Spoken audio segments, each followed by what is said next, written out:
Hello YouTube. Here is my alternate timeline. Well, like one of my alternate timelines of LEGO history. They also coincide with a book that I'm trying to make called The Duke of Weselton. I know this may sound girly to you, but have you ever watched Frozen and wondered like how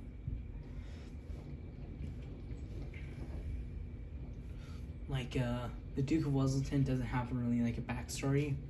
Well, here's my backstory for him. He basically came from Germany in a rich family. He was a very kind person, and which was rare for. Ignore that. He was a nice person, which was rare for rich people back in the day. But anyways, he went to Alaska, which in this universe was Arendelle, which was named Arendelle after gaining its independence from Russia after a 3-year war. So on and so forth. He was captured for trying to overthrow the queen. I can't remember her name just because it just sounds girly. But anyways, so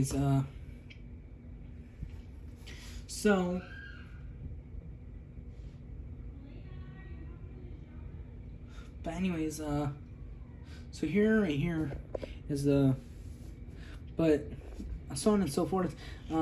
He got captured. He escaped from Alaska. He sailed back to Germany. Found his eldest son was dead because he got killed by a bunch of Prussians who didn't really like him because the Duke of Weselton's son was supporting the revolution. So then he started a counter-revolution. Then the Duke of Weselton started a revolution, another revolution, to basically say, hey, I'm not okay with you killing my son. I'm gonna kill all of you, or even better, take over your land. So basically, that's exactly what he did. He took over every inch of Europe that spoke German. Not even 1 meter of ground was. 1 meter of ground that was speaking German was unclaimed, and he renamed his land Weseltania after his hometown of Weselton. That's where he gets his duke. That's why that's the place he's the Duke of Weselton. But he changed the name of it. Made, instead of it being a small duchy in northern Prussia near Denmark, it became a full-blown empire. Here's the decisive blow that took Prussia right here. So basically, the Prussians were charging through Berlin, but which we'll call it, they pulled off a sneaky attack where they planted dynamite, where sappers basically dug underground,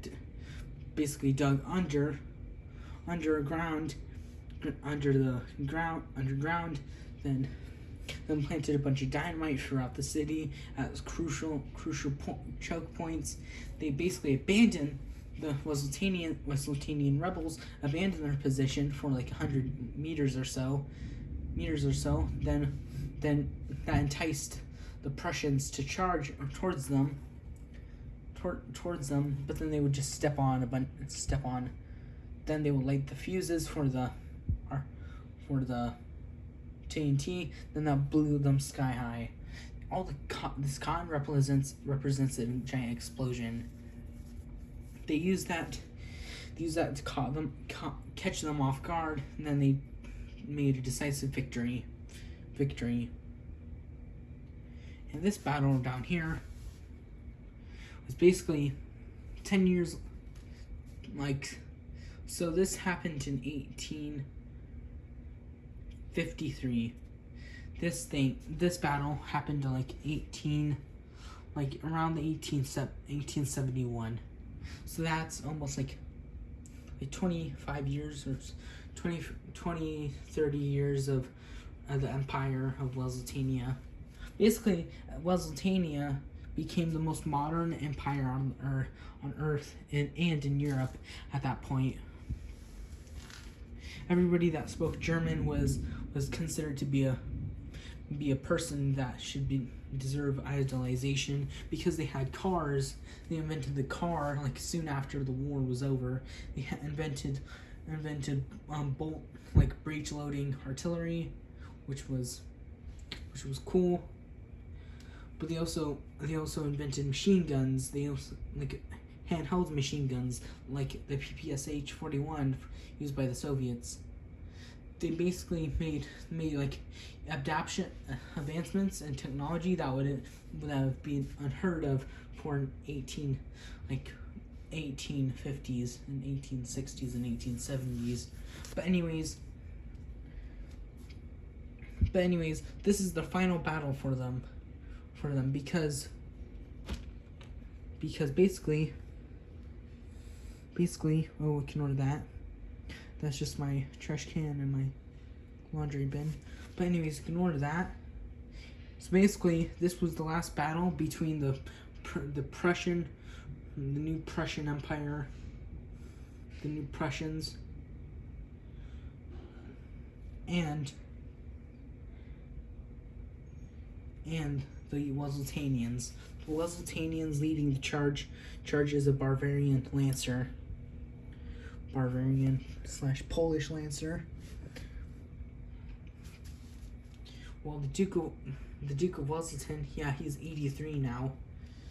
He's leading the charge with his car, his fancy schmancy new car. Well, a bunch of Wesleydanian cavalry charge forward. This bugler sounds the bugles.